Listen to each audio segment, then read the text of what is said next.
ہمارے ہاں ایک لفظ استعمال ہوتا ہے اقامت دین، اس سے مراد ہم عام طور پہ لیتے ہیں دین کو حکومت کی سطح پر قائم کرنا، یہ وہی لفظ ہے، وہ یہیں سے نکلا ہے، اسی آیت سے نکلا ہے۔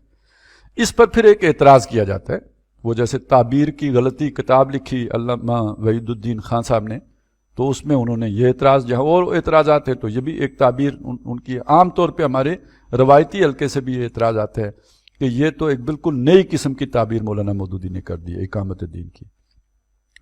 تو اس کو سمجھ لیجئے کہ یہ اقامت دین کا پہلے کیا مطلب لیتے تھے۔ ظاہر ہے اگر مولانا مودودی نے ایک نئی تعبیر کر دی تو پہلے بھی تو کوئی اس کا مطلب ہوگا، تو اس کا مطلب ہوتا تھا دین کو قائم کرنے کا مطلب۔ میرے لیے دین کو قائم کرنے کا مطلب کیا ہے؟ میں نماز پڑھ رہا ہوں، میں روزہ رکھ رہا ہوں، میں عبادت کر رہا ہوں، اللہ کے حکم پر عمل کر رہا ہوں، میں نے اپنی اس وجود کی حد تک اللہ کا دین قائم کیا ہوا ہے، یہ اس کے اندر داخل ہے۔ یہ اس کا مطلب نہیں ہے کہ اب اس کی ضرورت ہی نہیں ہے، آپ نے بس ریاست کی سطح پہ دین قائم کرنا ہے، نیچے اس کی ضرورت۔ یہ مفہوم آپ کو پتا تھا، اس کو دوبارہ بتانے کی ضرورت تو نہیں تھی، ایک معلوم شے انڈرسٹوڈ ہے، اسے دوبارہ بیان کرنے کی ضرورت نہیں تھی۔ جو نہیں پتا تھا وہ کیا تھا کہ اس دین کا ایک تقاضا اپنے وجود کی حد تک ہے، اوکے، لیکن اس سے آگے بڑھ کر اپنے معاشرے کی حد تک بھی ہے، وہ آپ کو نہیں معلوم، وہ آپ کو بتانا ہے۔ اور جو دنیا میں تبدیلی آ چکی ہے جدید ریاست کی صورت میں، دیکھیں یہ جدید ریاست آج سے تقریباً کوئی 300 سال پہلے کا تصور ہے، 200 سال پہلے کا تصور ہوگا۔ اس سے پہلے دنیا میں یہ ریاست کا تصور نہیں تھا جو آج ریاست ہے۔ اتنی مضبوط، مستحکم، محکم ریاست دنیا میں اس فرعون کی اقتدار بھی ایسا نہیں تھا، کیونکہ ریاست کا اپنے شہریوں کے اوپر اتنا اختیار ہی نہیں تھا، لوگ آزاد تھے۔ ایک بندہ ایک شہر سے نکل کے باہر نکل کے چلا گیا، اس نے بکریاں رکھ لیں، ریاست اس کے ساتھ کیا کرے گی؟ جب کبھی کوئی ہرکارا آئے گا تو وہ 2 بکریاں پکڑ کے لے آئے گا، اتنا ہی کر سکتی ہے، باقی وہ آزاد ہے۔ اب جب آپ کے ذرائع نقل و حمل بڑھ گئے، اب جہاں پہ انگریز سڑک لے کے پہنچ گیا اور جہاں ریلوے لے کے پہنچ گیا، وہاں اس کا آرڈر بھی پہنچ گیا، وہاں اس کا انتظام بھی پہنچ گیا، وہاں اس کی ایڈمنسٹریشن بھی پہنچ گئی، وہاں اس کا پٹواری بھی پہنچ گیا، وہاں اس کا تھانے دار بھی پہنچ گیا، اس گاؤں میں اس کا نمبردار بھی پہنچ گیا۔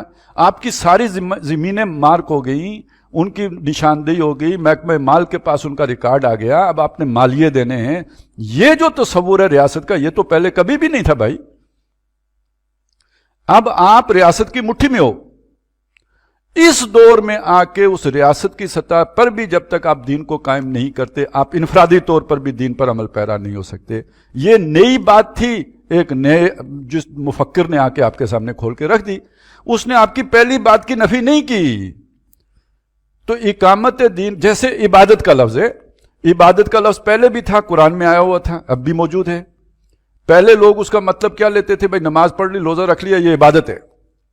انہیں بتایا گیا بھائی یہ عبادت کا مفہوم یہ نہیں ہے، یہ بڑا مسخ شدہ تصور ہے جو آپ نے عبادت کا اختیار کر لیا ہے۔ عبادت کا مطلب پوری زندگی اللہ کی اطاعت میں دینا ہے۔ اسی طرح کا معاملہ اقامت دین کا بھی ہے۔ اگر کوئی یہ سمجھے کہ اس کا صرف یہ مطلب ہے کہ ریاست کی سطح پر دین قائم کرنا، تو یہ غلط مطلب ہے۔ اسی طرح اگر کوئی یہ سمجھتا ہے کہ اس کا معنی صرف یہ ہے کہ بھائی میں نے اگر دین پر عمل کر لیا، کسی کو نماز سکھا دی تو میں نے اقامت دین کر دی، یہ اس کا مسخ شدہ تصور ہے۔